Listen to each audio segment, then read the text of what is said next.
Hi பா, எல்லாம் எப்படி இருக்கீங்க? இன்னைக்கு நம்ம செரின் வீட்டு சாப்பாடில் ஒரு டின்னர் இல்லைன்னா பிரேக்ஃபாஸ்ட் ரெண்டுக்கும் பொருத்தமான ஒரு ரெசிபி தான் பண்ண போகிறோம். என்னென்னு பார்த்தீங்கன்னா சப்பாத்தி. நம்ம சப்பாத்தி எப்போவுமே ரெகுலராக பண்ணிகிட்டு இருக்கிறது தான். நம்ம அப்போ யோசிப்போம், என்னடா எப்போயுமே ஒரே மாதிரி சப்பாத்தி பண்ணுறோமே, கொஞ்சம் டிஃப்ரெண்ட்டாக பண்ணலாம் அப்படின்னு யோசிப்போம் இல்லையா? அந்த மாதிரி டைமில் இன்றைக்கி நம்ம பண்ண போகிற சப்பாத்தி நீங்கள் பண்ணலாம். ஒவ்வொரு டைமும் ஒவ்வொரு விதமான சப்பாத்தி, அப்புறம் சப்பாத்திக்கு சைடிஸ் எல்லாம் நம்ம நிறைய போட்டிருக்கோம். நிறைய செக் பண்ணி பாருங்கள். அதையுமேவும் இன்றைக்கி நம்ம பண்ண போகிற சப்பாத்தி பார்த்தீங்கன்னா ஆனியன் சப்பாத்தி பண்ண போகிறோம். ரொம்ப காரசாரமாக அதே சமயம் டிஃபரெண்டான ஒரு டேஸ்ட்லயும் இருக்கக்கூடிய சப்பாத்தியும், அதே போல் அதுக்கு சைடிஷாக ரொம்ப பெரிய ரெசிபிலாம் கிடையாது, ரொம்ப சிம்பிளான ஒரு ரெசிபி முட்டை பொடி மாசும் பண்ண போகிறோம். ரெண்டுக்குமே அருமையான ஒரு பொருத்தமான ஒரு காம்பினேஷனாக இருக்கும். வாங்க ஃபஸ்ட்டு சப்பாத்திக்கு மாவு பிசைஞ்சு வச்சிடலாம். சப்பாத்திக்கு கோதுமை மாவு எடுத்திருக்கேன். இது கூட பச்சை மிளகாய் ஒரு 2 சின்னதாக வெட்டி அதில் சேர்த்துக்கலாம். நல்ல பொடியாக, எந்த அளவுக்கு பொடியாக உங்களால் வெட்ட முடியுமோ அந்த அளவுக்கு வெட்டிக்கோங்க. அடுத்து கொஞ்சம் மல்லித்தலை, ஒரு 1/4 ஸ்பூன் அளவுக்கு கரம் மசாலா, தேவையான உப்பு. இதை கலந்துருவோம். ஒரு 2 ஸ்பூன் அளவுக்கு எண்ணெய்,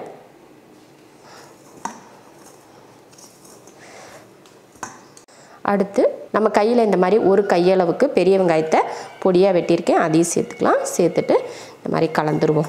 கலந்ததுக்கப்புறமா தண்ணி ஊற்றி பிசைஞ்சுக்கலாம். எப்பயுமே நம்ம சப்பாத்தி மாவு எப்படி பிசைவோம், எந்த பக்குவத்தில் பிசைவோமோ அதே பக்குவமாக பிசைஞ்சு எடுத்துக்கலாம். சப்பாத்திக்கு மாவு ரெடி ஆயிடுச்சு. இப்போ சப்பாத்திக்கு வந்து மாவு பிசைஞ்சு எடுத்து வச்சுட்டோம். அது நம்ம பொடி மாஸ் பண்ணுறது வரைக்கும் ஊறிட்டு இருக்கட்டும். அதுக்கப்புறமா எடுத்து நம்ம சப்பாத்தி போட்டுக்கலாம். இப்போ வந்து நம்ம பொடி மாஸ் பண்ணிக்கலாம். நான் பொடி மாஸ் பண்ணுறதுக்கு 5 முட்டை எடுத்திருக்கேன். உங்களுக்கு முட்டை எவ்வளோ தேவை அப்படிங்கிறத பார்த்துட்டு நீங்கள் எடுத்துக்கோங்க. நான் வந்து 5 முட்டை எடுத்திருக்கேன். அப்புறம் 3 பெரிய வெங்காயத்தை நான் சின்னதாக வெட்டி வச்சுருக்கேன். இப்போ நம்ம தாளித்து விட்டுறலாம்.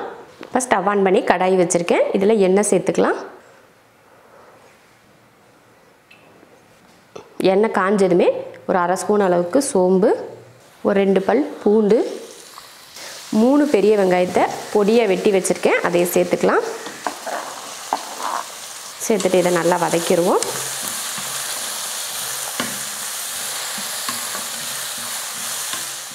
பாருங்கள், வெங்காயம் இந்த அளவுக்கு நல்லா வதங்கணும். ரொம்ப பொன்னிறமாக வதக்காமல் இந்த அளவுக்கு நல்லா வதக்கிட்டு இதில் நம்ம ஒரு 1/4 ஸ்பூன் அளவுக்கு இஞ்சி பூண்டு பேஸ்ட், அதுவும் நல்லா பச்சை மணம் போகிற வரைக்கும் வதக்கிக்கணும். பச்சை பட்டாணி 1 கப், தக்காளி 2, 1 ஸ்பூன் மல்லித்தூள், மிளகாத்தூள் 1/2 ஸ்பூன், 1/4 ஸ்பூன் கரம் மசாலா, கொஞ்சம் மஞ்சள் தூள். இதை நல்லா வதக்கிடுவோம். இந்த தக்காளி பட்டாணி எல்லாம் நல்லா வதங்கி வரட்டும். நம்ம வந்து பச்சை பட்டாணி தானே போட்டிருக்கோம், அதனால் இந்த வதக்குறதுலேயே அது வந்து நல்லா வெந்துடும். அதனால் இதை நல்லா வதக்கி விட்டுக்கலாம். பட்டாணியும் தக்காளி வதங்குறதுக்காக கொஞ்சமாக உப்பு, இந்த தக்காளி மசிஞ்சு வரட்டும். அதுக்குள்ளே பட்டாணியுமே நல்லா வெந்துடும். இப்போ இதை நல்லா வேகட்டும்.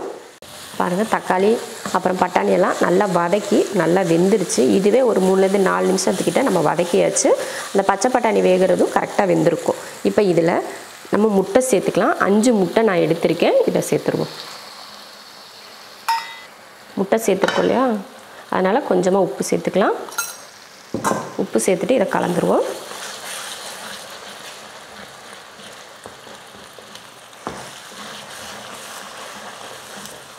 நல்லா கைவிடாமல் இந்த மாதிரி கிளறினா அந்த முட்டை வந்து கட்டி கட்டியாக சேராமல் நல்லா உதிரி உதிரியாக வரும். ஆனால் இந்த மாதிரி கைவிடாமல் கிளறிக்கோங்க அந்த ஈரப்பதம் வத்துற வரைக்கும். பாருங்கன்னா பொடி பொடியாக வந்துடுச்சு பாருங்கள். பாருங்கள், நல்லா அந்த ஈரப்பதம் வத்திடுச்சு. ரொம்ப நேரமும் போட்டு கிளறிட்டே இருக்கக்கூடாது. அப்போ அந்த சாஃப்டாக இருக்கும் பார்த்திங்க, முட்டை வந்து சாஃப்டாக இருக்காது. ரொம்ப நேரம் போட்டு வதக்கணும்னா முட்டை வந்து ரொம்ப ஹார்டாயிரும். அதனால் ரொம்ப நேரம் வதக்க தேவையில்லை. இதில் மல்லித்தலை தூவிடலாம். மல்லித்தலை தூவிட்டு கிளறி விட்டுறலாம். அவ்வளோதான், அருமையான முட்டை பொடி மாஸ் ரெடி ஆயிடுச்சு. இது சப்பாத்திக்கு மட்டும் இல்லை, சாதத்துக்கு சைடிஷ் வச்சுக்கிட்டா கூட ரொம்ப நல்லாயிருக்கும். அவ்வளோதான், அருமையாக பொடி மாஸ் ரெடி ஆயிடுச்சு. இப்போ இதை இறக்கி வச்சிடலாம்.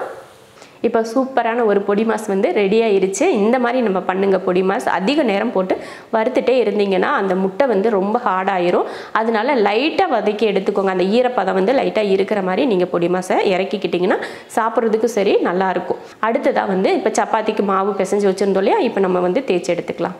மாவு பார்த்திங்கன்னா நம்ம பொடி மாஸ் பண்ணுற டைமில் நல்லா ஊறிடுச்சு. இப்போ நம்ம சப்பாத்திக்கு தேய்ச்சிக்கலாம்.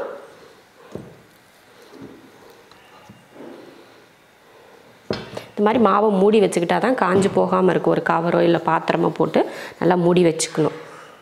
இப்போ மாவு எப்பையும் போல் தான் சப்பாத்தி நம்ம எப்பையும் எப்படி தேய்ப்போமோ அதே போல் தான் நல்லா மாவை தூவிட்டு தேய்ச்சிக்கணும்.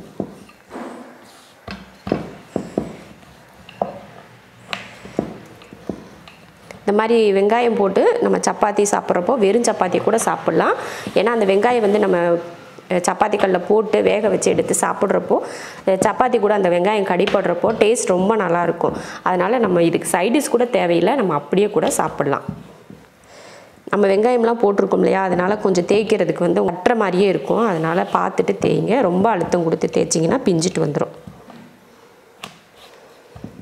அவ்வளோதான். நான் மாவு வந்து சின்னதாக தானே எடுத்துருக்கேங்க, சப்பாத்தியும் சின்னதாக வந்திருக்கு. இதே போல் எல்லா சப்பாத்தியும் நம்ம தேய்ச்சி எடுத்துக்கலாம். இப்போ சப்பாத்தி வந்து நம்ம தேய்ச்சி எடுத்தாச்சு. இப்போ வந்து தோசைக்கல்லில் போட்டு எடுத்துடலாம். சப்பாத்திக்கல் பார்த்திங்கன்னா நல்லா சூடாயிருச்சு. இப்போ சப்பாத்தி எடுத்து வச்சிடலாம். 10 செகண்டுக்கு ஒருக்க இந்த மாதிரி அப்பப்போ திருப்பி போட்டு நம்ம வேக வச்சு எடுத்துக்கணும். ஒரே பக்கமாக நீங்கள் வேக வச்சிங்கன்னா அந்த சப்பாத்தி வந்து ஒரு மாதிரி மொறுமொறுப்பாக ஆயிரும். அதனால அப்பப்போ இப்படி மாற்றி போட்டு கரண்டியை வச்சு இந்த மாதிரி அழுத்தம் கொடுத்துக்கிட்டே இருந்தீங்கன்னா உங்களுக்கு வந்து சப்பாத்தி வந்து சாஃப்டாக வரும். நிறைய பேர் சொல்கிறீங்க சப்பாத்தி வந்து நடுவில் வந்து மொறுமொறுப்பாக ஆகிருது அப்படின்னு சொல்லிட்டு. நீங்கள் அந்த மொறுமொறுப்பாக ஆகிறதுக்கு காரணமே ஒரே பக்கம் வேக வச்சுட்டு திருப்பி இன்னொரு பக்கம் வேக வைப்பீங்க பார்த்தீங்களா, அதனால தான் அப்படி வருது. இந்த மாதிரி ஒரு 10 செகண்டுக்கு ஒருக்க நீங்கள் இந்த மாதிரி சப்பாத்தி திருப்பி போட்டு இந்த மாதிரி அழுத்தம் கொடுத்து எடுத்து சப்பாத்தி வந்து நல்லா சாஃப்டாக இருக்கும். நீங்கள் எப்படி வேணால் மாவு பிசைஞ்சுக்கோங்க. ஆனால் நீங்கள் இந்த மாதிரி போட்டு எடுக்கிறதுல சாஃப்ட் வந்து உங்களுக்கு நல்லா கிடைக்கும். இந்த சப்பாத்தி வந்து நல்லா உப்பலாலாம் வராது. ஏன்னா நம்ம வெங்காயம் மல்லித்தலை இதெல்லாம் சேர்த்துருக்கோம் இல்லையா, அதனால் வெயிட்டாக இருக்கும். அதனால் வராது, மேலே எலும்பியெல்லாம் வராது. உங்களுக்கு இதுக்கு மேலே எண்ணெய் தடவணும் அப்படின்னா எண்ணெய் கூட தடவிக்கலாம். லைட்டாக எண்ணெய் தடவிக்கலாம். சிலருக்கு வந்து சப்பாத்தியில் எண்ணெயே இல்லாமல் சாப்பிட பிடிக்காது. அதனால் லைட்டாக எண்ணெய் தடவிக்கோங்க.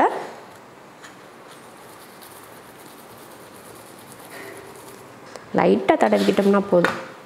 இந்த சப்பாத்தி போடுறதுன்னா அடிக்கடி வந்து நம்ம எதுவுமே போடாமல் சப்பாத்தி பண்ணுவோம் இல்லையா, இந்த மாதிரி வெங்காயம் ஒரு பச்சை மிளகாய் அப்புறமா கொஞ்சம் கரம் மசாலாலாம் சேர்த்து செய்கிறப்போ டேஸ்ட் வந்து ரொம்ப டிஃப்ரெண்ட்டாக இருக்கும். அப்போ நம்ம டெய்லி வெறும் சப்பாத்தியை தான் செஞ்சிட்ருக்கோம், சைடிஷ் ஒரே மாதிரி தான் செஞ்சிட்ருக்கோம். அப்படிங்கிறப்ப எல்லாருக்குமே போர் அடிச்சு போயிடும்.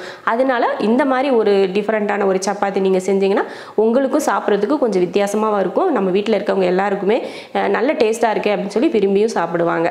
இப்போ வந்து சப்பாத்தி வெந்துருச்சு, எடுத்துக்கலாம். இப்போ சப்பாத்தி பார்த்திங்கன்னா 2 பக்கமும் வெந்துருச்சு, எடுத்துக்கலாம். இதே போல் மீதி சப்பாத்தியும் போட்டு எடுத்துக்கலாம். இப்போ ரெண்டுமே நம்ம ரெடி பண்ணிட்டோம். அடுத்து பரிமாறிடலாம். பச்சை பட்டாணி போட்டு முட்டை பொடி மாஸ், வெங்காய சப்பாத்தியை வந்து இந்த மாதிரி பிச்சு இந்த மாதிரி பொடி மாஸ் கூட தொட்டு இப்படி சாப்பிட்றப்போ ரொம்ப ரொம்ப சூப்பராக இருக்கும். இந்த மாதிரி சாப்பிட்ணும். அப்படி சாப்பிட்டோம்னா ரொம்ப நல்லாயிருக்கும். எப்பயுமே நம்ம கிரேவி இதே செஞ்சு சாப்பிட்றதுக்கு இந்த மாதிரி ஒரு பொடி மாசு செஞ்சுட்டிங்கன்னா ரொம்ப நல்லாயிருக்கும் சப்பாத்தியில். அது மாதிரி ரோல் பண்ணி கூட நீங்கள் குழந்தைங்களுக்கு கொடுக்குறதுனாலும் கொடுக்கலாம், நல்லாயிருக்கும். அப்புறம் கொஞ்சம் வெங்காயம், நிறைய பேருக்கு வந்து சப்பாத்தி கூட வெங்காயம் வச்சு சாப்பிட்றது வந்து ரொம்ப பிடிக்கும். அதனால் கொஞ்சமாக வெங்காயம். அருமையான ஒரு டின்னர் ரெசிபி ரெடி பண்ணிட்டோம். ரொம்ப சிம்பிளான ஒரு பிரேக்ஃபாஸ்ட் இல்லைனா டின்னர், உங்களுக்கு இதில் எது விருப்பமோ அப்படி பண்ணிக்கோங்க. நம்ம அருமையாக செஞ்சு முடிச்சாச்சு. இதே மெத்தடில் நீங்களும் செஞ்சு பார்த்துட்டு எப்படி இருக்குன்னு சொல்லிட்டு கமெண்ட்டில் சொல்லுங்கள். பிடிச்சிருந்தா லைக் பண்ணிவிட்டு ஷேர் பண்ணிவிட்டு நம்ம செரின் வீட்டு சாப்பாடு சேனலை சப்ஸ்கிரைப் பண்ணி பக்கத்தில் இருக்க பெல் ஐக்கானை கிளிக் பண்ணி வச்சுக்கோங்க.